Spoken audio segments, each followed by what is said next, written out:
Hello, Midnighters. Welcome to a special Q&A for Yifan Wang's Get the Hell Out, one of the 50 official selection titles at the 45th Toronto International Film Festival, and one of our Midnight Madness selections. My name is Peter Kaplowski. I'm the lead programmer for the TIFF Midnight Madness. A reminder that this film is eligible for the People's Choice Award, so don't forget to vote at tiff.net/vote. And now I am thrilled to be joined with the director of Get the Fell Out, Mr. Yifan Wang. Thank you for joining us. Thank you very much. Yeah, and you're also joined with your interpreter, Eric Chu. And Eric, I just want to thank you as well, because you actually introduced me to this movie, and I'm so thankful because I love having a film like Get the Hell Out at Midnight Madness. I think it is such a quintessential midnight experience. It reminds me of early Stephen Chow comedies. There's an action sensibility that reminds me of Sion Sono's films. Congratulations, Director Wang. This is a really great movie, and I'm really excited to have it here. So let's start the Q&A. The first question I have is it surreal to have made a film about a pandemic and politicians when that is the world right now? Like, how are you feeling releasing this movie in today's climate? When we make this movie, we didn't think about the world will become like this, but our politician， 我们的政治家是会就是类似这样的那个对打行为，他们平常会做。Well, the director wanted to say that in the beginning, when he started to make this film and started from script, he didn't actually think anything about that what will be happening nowadays. But however, he really wanted to point out that in the real life, not surreal, in the real life in Taiwan, in our parliament, we really do have actually our parliament members fighting like, not exaggerated exactly like the way you saw in the movie, but we do have people actually really do fight that like daily in our parliament things in Taiwan.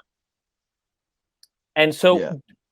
Did you actually shoot the film in a real parliamentary building? Like, where did you shoot the movie? 那是一个废墟，就是我们把它弄得像是我们的那个议场这样。Well, actually, that place you saw in the movie that was used for the parliament, that actually was in Kaohsiung, but the real parliament things actually was in Taipei. And that one you saw in the movie was abandoned already. And then actually our amazing production department transferred that into nowadays you can still see here and there.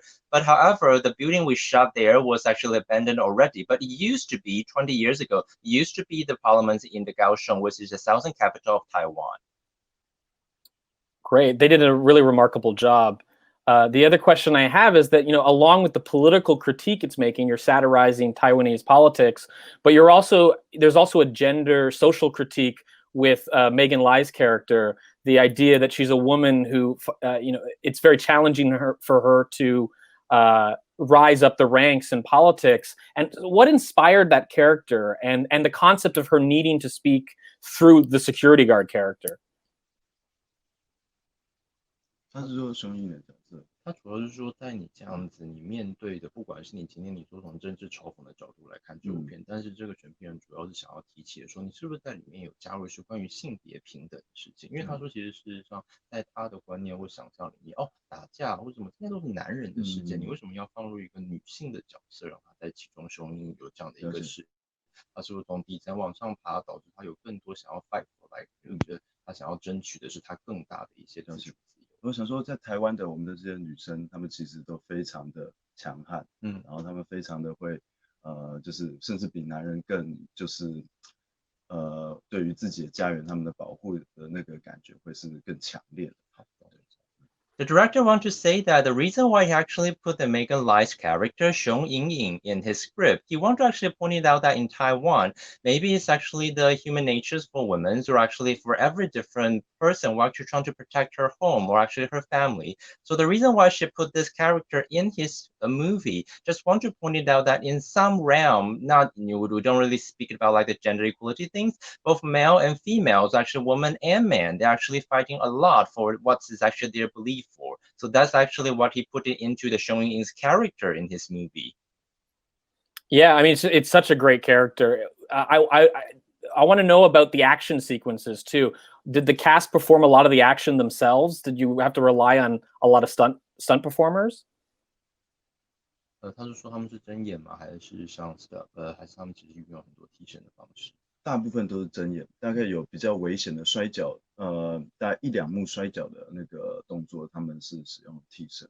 对。The director wants to say that all the characters you see here, both Xiong Ying and Wang Youwei, and actually other people, they're actually really acting for themselves for most of the action scene. But however, there are actually some scenes which just have like a little bit more danger, and then we have some people actually step in and try to do those things. Maybe only less than like 10%.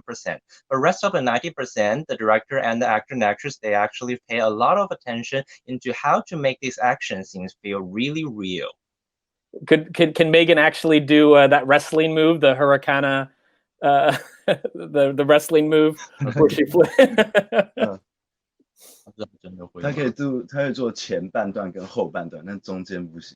Well, the director says actually Megan Lai herself can do the very beginning part and the ending part, but in the middle part, which is a little bit more sophisticated, then actually that's the one we're asking for the stunt people to step in. What inspired the action sequences in the film? Like, what's your approach to action as a filmmaker? 你是什么样促使你说，你会想要做这些有关比较武打？什么是使你激发你说，你感觉其实在这个武打方面下了更多呢？因为我觉得我看太多的片都是拳脚来回，拳脚来回，我觉得那个东西对我来说有点无聊。然后我们的动作导演他是摔跤选手，他本身是摔跤选手，然后 OK。So actually, in the beginning, the director wanted to say that he actually saw lots of action titles, but most of the action titles he actually seen in the movies, not even from Taiwan and from maybe from Hong Kong, they're mostly focusing on only their fist and maybe actually just do this kind of the boxing things. So, however, in his movie, not only for the boxing or all the fist punching here and there, he also tried to focus on more of this kind of the really really real wrestling. A really wrestling kind of the movement. So that's actually how he worked with our director for the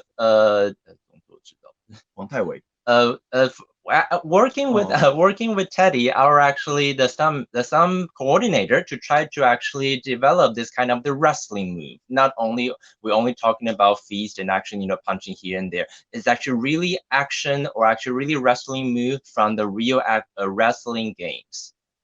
Yeah, I really appreciated all that wrestling choreography, and I mean just the chaos in general that you're able to create with all those extras. What was it like directing all the zombies in the background? Like how much did you have to organize and plan those sequences out, because it looks so chaotic? 因为那个我们的预算不够，我们的灵演人数其实是反复调度，他可能换了一件衣服以后，他又再上场，所以其实是很混乱。对。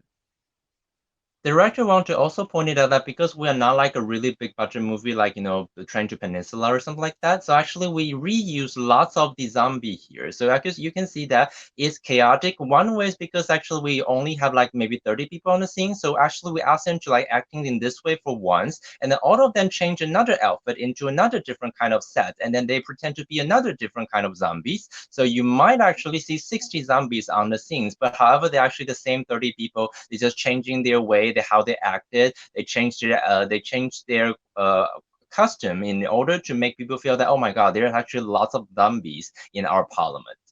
Well, because of those limitations, what was the most challenging film to shoot, because you had those limitations, you didn't have that many extras? 那你去面对最困难的，像你刚刚讲的，你没有这么多实际演员的状况，你觉得最难的是什么呢？在当导演上，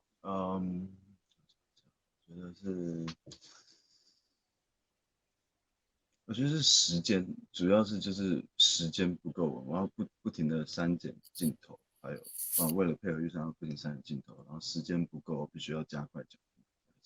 Well, the director pointed out that the main problem we're talking about here, speaking of the limit, is actually also the time limit here. Because actually, as we said, that place we have rented it for like 30 days. So we have to do everything within that period of time. So the time differences or the restriction of time, that will be the most challenging thing. He, being a director, that he wanted to actually, while he was doing everything on set to actually coordinate all these zombies, all these different people, the parliament members, that's actually the most difficult thing. So or even on the spot, he need to also think about whether he should actually cut this bit a little bit shorter or maybe make that scene a little bit longer here and there. That's the most challenging thing that actually he has to do while actually on the scene for all these different parts.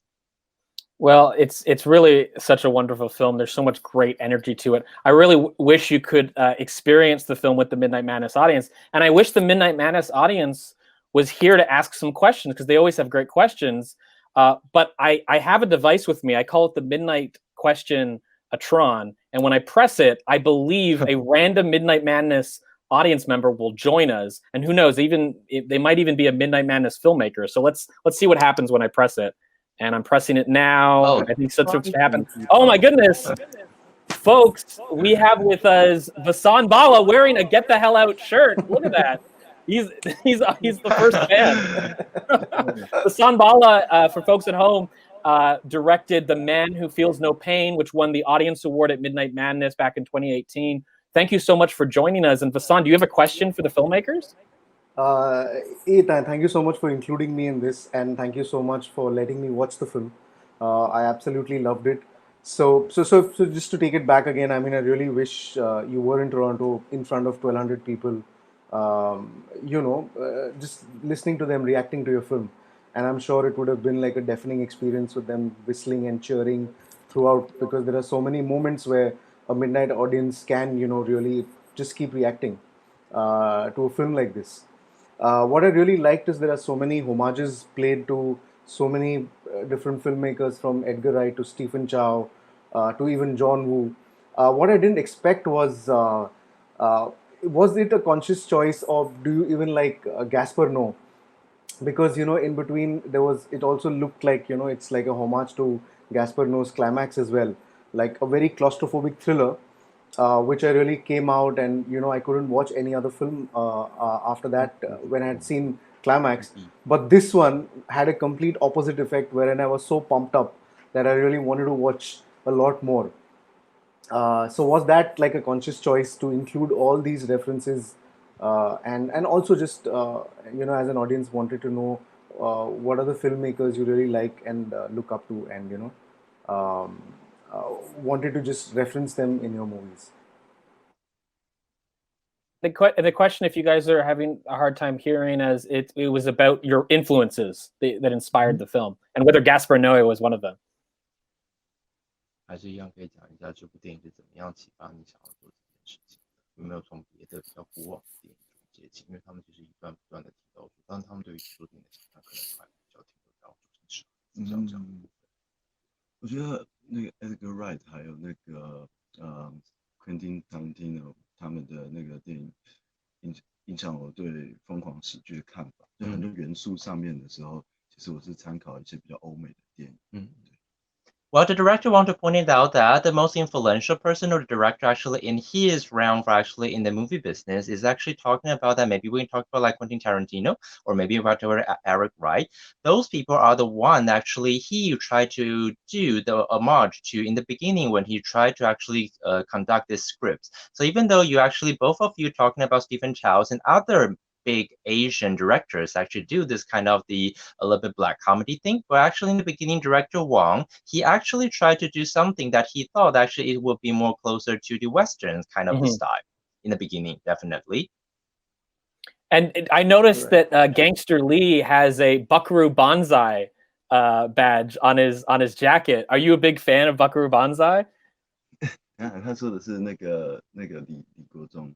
他说有一个 badge 是他说他身上带着一个别针，类似像这样，他就说是一个可是那个班仔那件事情，其实我不太知道他说的是什么。那是我们自己设计的一个图案，所以并不是那个他刚刚说的那个。对 ，OK. Well, that's just a coincidence. Actually, that's the one our production team also designed it for that character personally. Okay. It's a great, I mean, I love it. Is there it feels like there's a lot of Easter eggs in the movie, a lot of little things in the movie that are sort of tips of your hat to other filmmakers, and based on sort of what Vasan and I observed of the film, like, is there a favorite? Is there something that you put in the film that you're hoping an audience notices that you're really proud of? 我想要我放彩蛋，想要他们注意到，对不对？他的意思就是说，你的电影很像一个复活节电影，里面有很多你知道，就到处去寻找所谓的复活节蛋，类似这样讲。那有什么事情是你特别想要跟观众讲说，哦，你看完这个之后你有小惊喜？Maybe too many. Well, just too many of them. Yeah.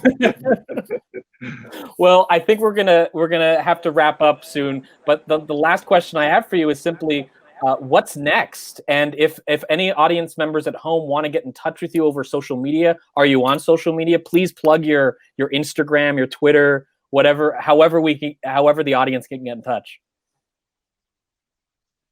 你们下一步想要做点什么呀？或者是你想要怎么样跟观众联系？那欧美的话，他们都很喜欢用 IG 啊或 Twitter 来做一个比较直接的对谈。我们就有 Facebook 粉丝专业。OK。那你有下一步想要做什么？他是说下一步建议还是想法？下一步想要做什么？我觉得因为我不太确定他们有什么样的那个，我觉得可能就是跟我们的 FB 粉丝专业互动吧。Oh, definitely. The director says that he has so many thoughts about his second title, so right now he doesn't have anyone specifically. But anyhow, if any audience actually watching this movie, welcome to actually just see Facebook page, search Get the Tale Out, and you will be linked to our official website, and welcome to leave a message or anything that you thought about there. And then definitely, as what Peter says, don't forget to vote us for the Audience Choice Award. Yeah, please don't forget to vote. And as a reminder, I just want to say again to everybody at home, thanks for supporting the festival this year. As an organization impacted by COVID, we need the support of audiences all over just so that we can continue to present great midnight entertainment like the film Get the Hell Out. So everybody have a wonderful midnight. Thank you to my special guest, Fasan Bala. Thank you to director Wang. And thank you, Eric Chu, for your interpretation and for discovering the movie for us. Really, really appreciate it. Good night, everybody. Make yours midnight. Thank you. Thank you. Have a good night. Good night. Good night. Take care, please, everyone.